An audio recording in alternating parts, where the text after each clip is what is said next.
Any other day, I'd excuse myself and go straight home. But this is something special to Zach. Something he worked so hard to bring to life. I should know better. I might be having a bad day, but being with a few people I care about far outweighs the idea of spending the rest of the day throwing a tantrum alone in my room. And what if the thing that in the attic follows me home? I don't want to be left with my thoughts either. I can still see it whenever I close my eyes. Dang, then we didn't blink this whole time. And maybe if I stay, let our heads cool down first before telling them what happened, they'll listen to me. There's nothing you can solve with calm. There's nothing you can't solve with a calm head. One step at a time, Isabella. That's what Mama used to tell me.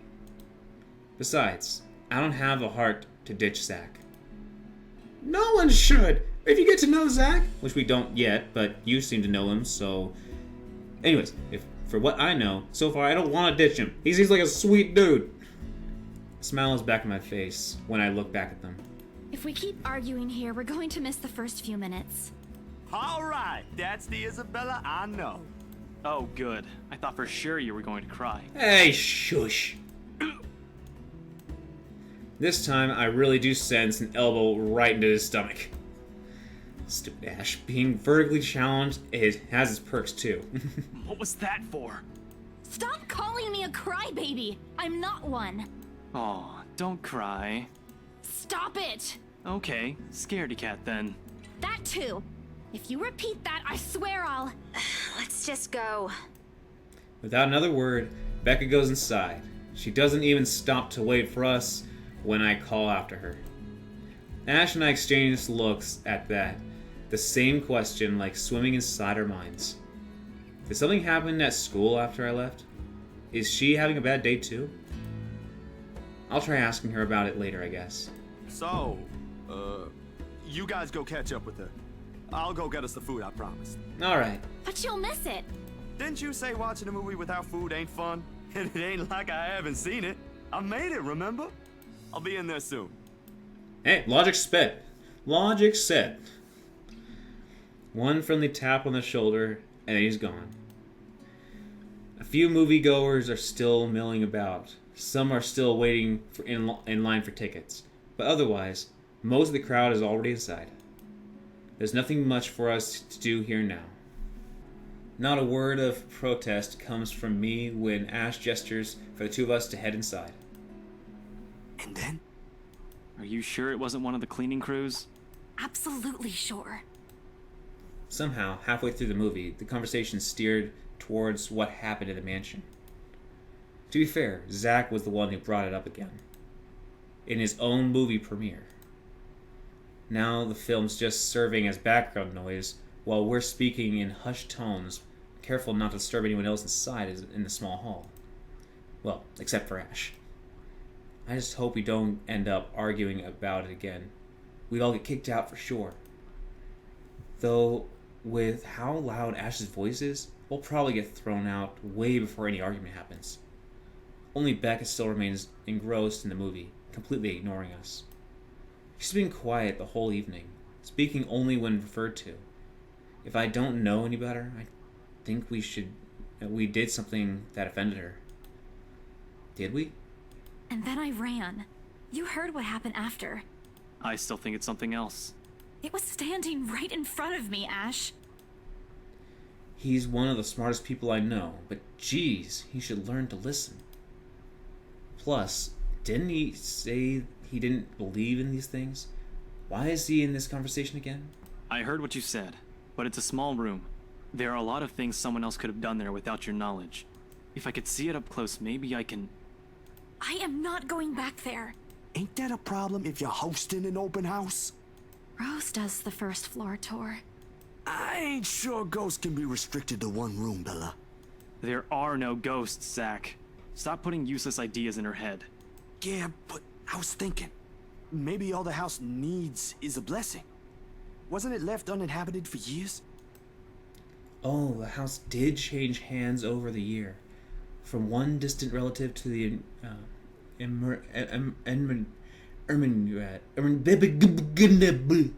Ermengrads to another. None of them bothered to live in it, though, and it remained that way until its current owners decided to sell it. Why didn't I think of that? I didn't peg you as the religious type, Zach. Nothing like that, Ash. Who knows, though? It might bring something positive to the place. That's not a bad idea. I just don't know where I could find someone. You're not seriously considering his suggestion, are you? Do you have a better idea? I know where.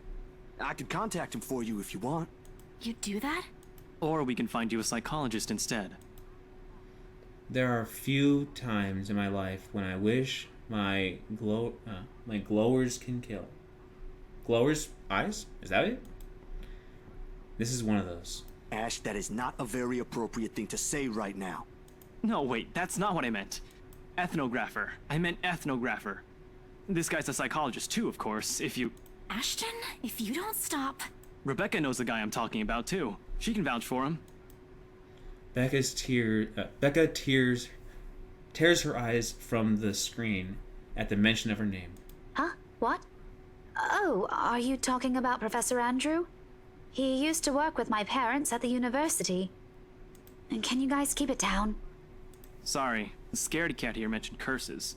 Not that I'm saying this is one, but talking to him is a better solution for me than getting a random priest to bless an old house. He'll even help you figure things out, teach you a couple things, and probably put your fears to rest since this looks to be bothering you a lot.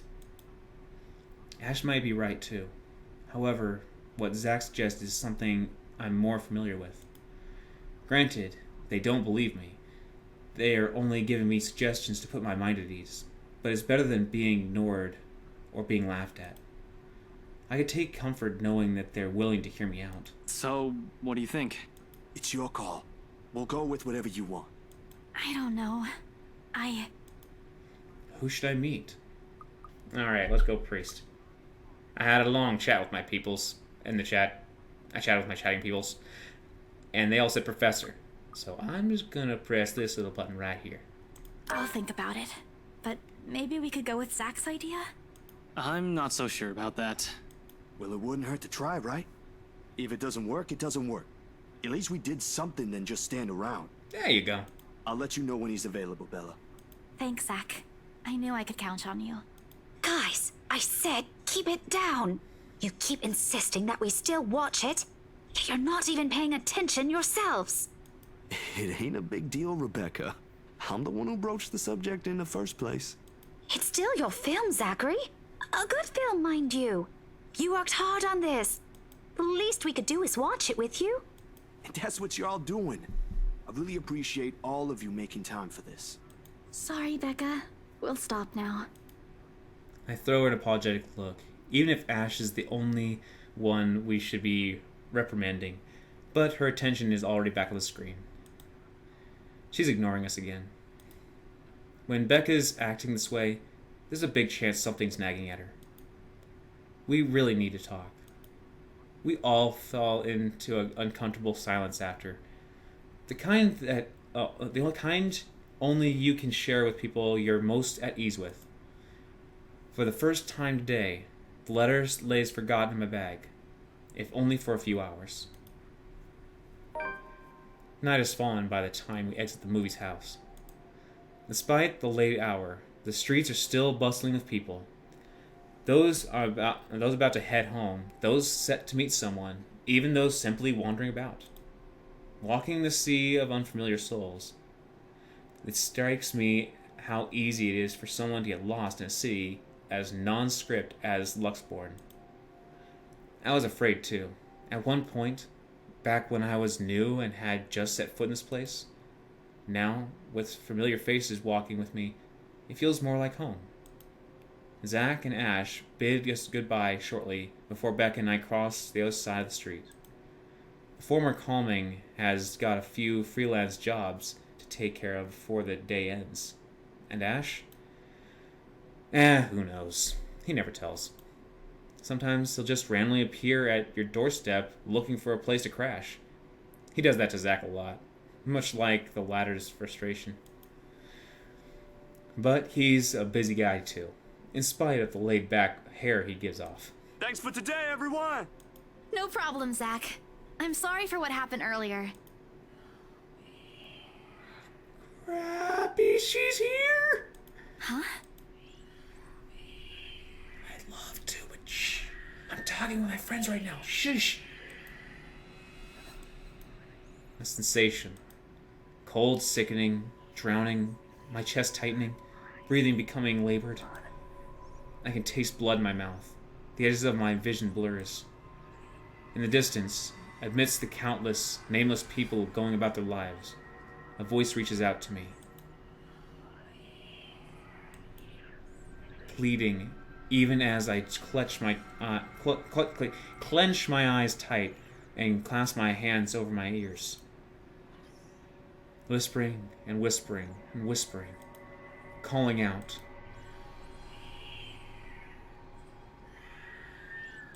No, not me.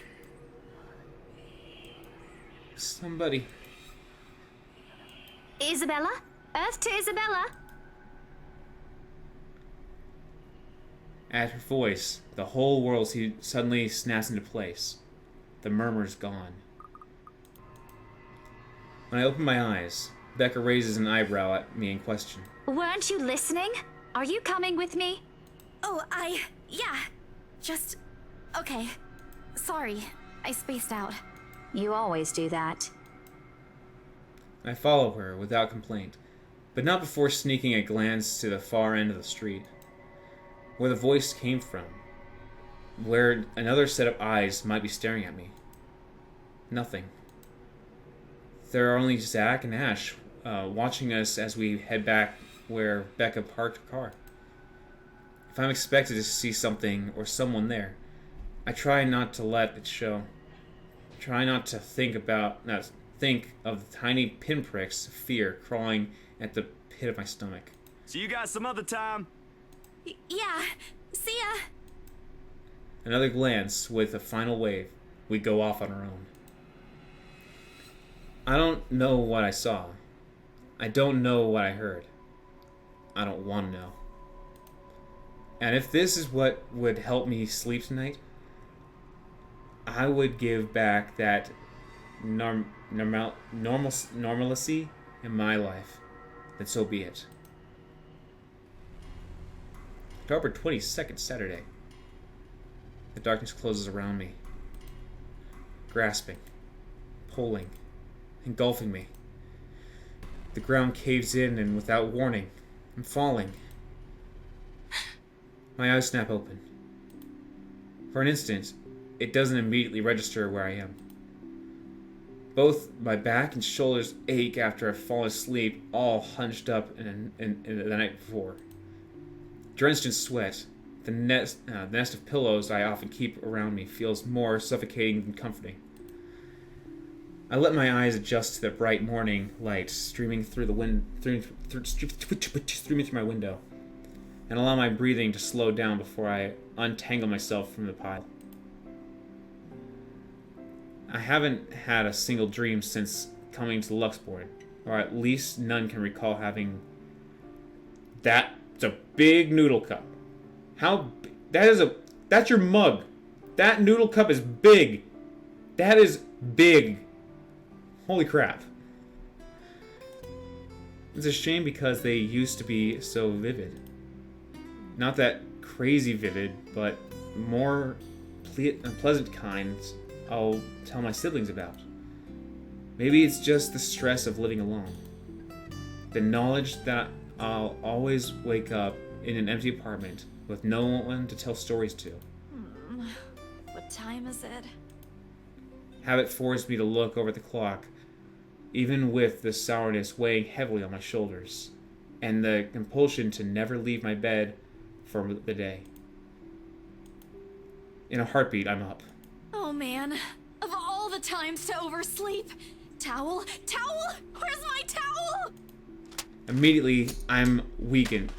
It's a weekend, and an unspoken rule that entitles me to an extra hour of sleep. But if Rose didn't kill me yesterday, I'm sure as heck will now. And right after what happened, oh Lord, one box of donuts is peace offering won't be enough the second time around. Grabbing my towel, I'm ready for short steps away from the bathroom when a muffled ringing breaks out of my bag.